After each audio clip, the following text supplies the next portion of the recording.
Welcome to Vintage Coin Op Restorations. Probably 20 minutes ago we just uploaded a video called Pre-War Pinball Collection, and within minutes of me posting that on YouTube I got a lot of calls. People loved all the machines, but there were three that they were really interested in, and these three are the Rockola Army Navy. The year is 1934, designed by David Rockola, which did many pinball machines, but he's probably more famous for the Rockola jukebox. As you see here, Rockola made two versions of it. One, we'll call it a gold top, and the other one a wood top. Not sure if that's what they're actually called, but when we designate them, we're just going to say the two on the right here are not gold, and they are just stained. All three machines have been completely restored, mechanically and cosmetically. There's been a lot of touch-up on these. Again, like I said, this is from 1934, so just to find the machine somewhat intact is a rarity, and to find all of them with the parts, that's also rare. And I won't lie, these machines were not all intact, so there are many parts that we actually had to make for these machines to work correctly. Basically, the object of the game in the gold top and the wood top is to control your ball with the plunger, and what you want to do is get it into these little holes. And what you want to is manipulate it by bumping the ball around the holes so you can get them to get the most yards. And depending on what your yardage is, the ball falls in there and goes into the mechanism, which is like a wheel. And the weight of the pinball, depending on what level it's inside the machine that ball rolls on, will tell if it's 40 yards or 60 yards.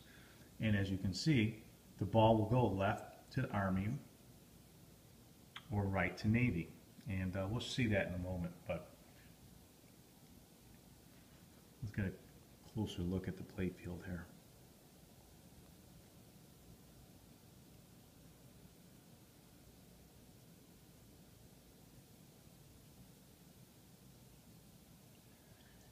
And like I said before, all these games were basically about one thing. They were about money.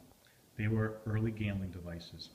Basically, someone would come in and put their nickel in there. They would enjoy playing the game, but the whole object of the game was to score as many points you can. And on the marquee, right on top here, it'll say for amusement only, but on the right here, you'll actually see, I can zoom in for you, that depending on what your points were, you had so many skill points. And like it said, if we had 3, 9, 15, 21, 27, or 30, you get 10 skill points. Well, 10 skill points could be like 10 free games, or each game costs 5 cents, so you might have just won yourself 50 cents if you got those numbers. And one other thing, if you didn't tilt the game. And when I say tilt the game, every time you put your nickel inside, it brings in this little pedestal down. The ball falls into the center, and when the coin mech is released back, the little ball bearing sits probably right on the top of that little pedestal. And if you were to knock it off, the clerk would come by and say, yes, you might have scored those points, but we're not paying you out because the game has been tilted. So, pretty neat little thing. It also has an eyeball down there where you can see whether or not there was an actual nickel or if the player actually used money. Because the whole thing, as you had money in these machines, people wanted to get the money out, or people wanted to play the game without putting money in so they could possibly win something for nothing. So, nothing new. That's still going on these days.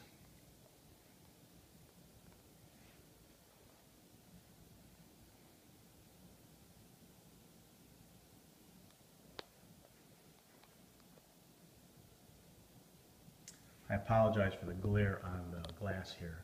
It's reflecting from my ceiling, but I'm trying to do the best I can for you guys to see what these games look like. As you can see, you see a lot of stuff shining here. What you're seeing is aluminum. These pieces are not chrome plated, but they are aluminum and they've been polished.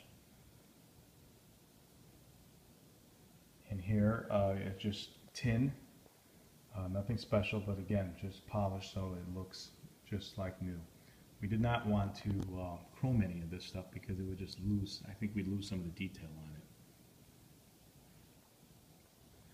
Every so often you do find one of these machines and it's in really cool condition, everything is there, but kind of a neat little feature on this particular one, the gold top.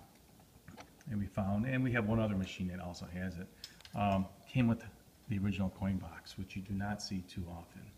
Not only does it have the original coin box, but behind it is something neat too. In the back there, if I could zoom in for you, you actually have the date that it was manufactured, and if I remember it actually says 1934, and the number of the game, which was, this one was 748, and the person who checked it off. So every so often you have something neat like that in the machine. Well, enough about talking about this machine. We're going to play it. So here we go. Put your nickel in. As I said, now the little ball falls to the center, and as I release the coin mech, the ball sits on the pedestal. So I'm going to actually try to play this game and hold it here. You have your ball lift, it brings the ball to the top.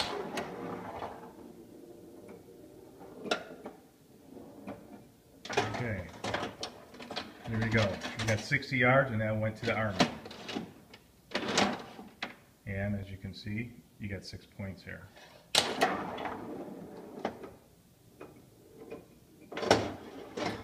$20 yards, Army.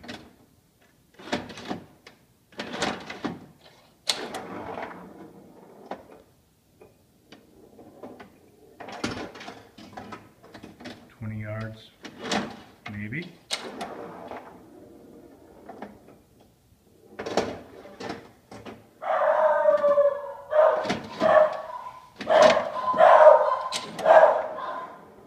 Oh well, I guess the mailman's coming to the door. Okay, we got 12 zip right now.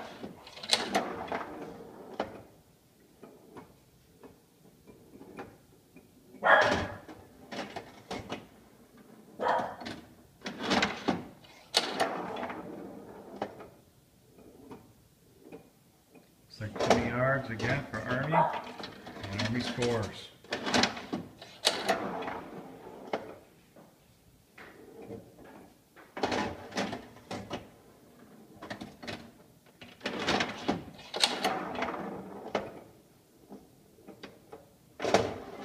Again for Army.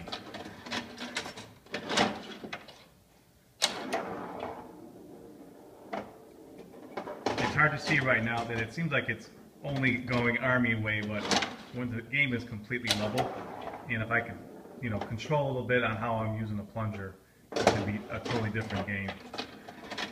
Let me try to pull back just slightly on this time. There we go. Oh boy, here we go again.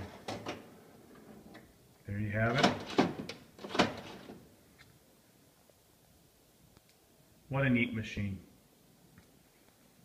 Pretty cool for something designed in 1934 that uses no electric at all. That's all done with weights and springs. Well, I hope you enjoyed this. Again, if you have one of these for sale or you need one restored, we are located in Chicago, Illinois. Our phone number is area code 630-624-7466. Thanks for watching, and make sure you subscribe to all our videos so you can see all the new machines coming in our warehouse. And if you are a Rockola collector, there are many of these parts for these machines that we have made, but we couldn't do these machines without the help of Nate Thompson at buckworks.com, who sells many of the springs, balls, marquees that are missing from these machines when we all find them in our quest for the pre-war games. So if you need any help finding anything, please feel free to give us a call. Again, our phone number is area code 630-624-7466. Thanks for watching.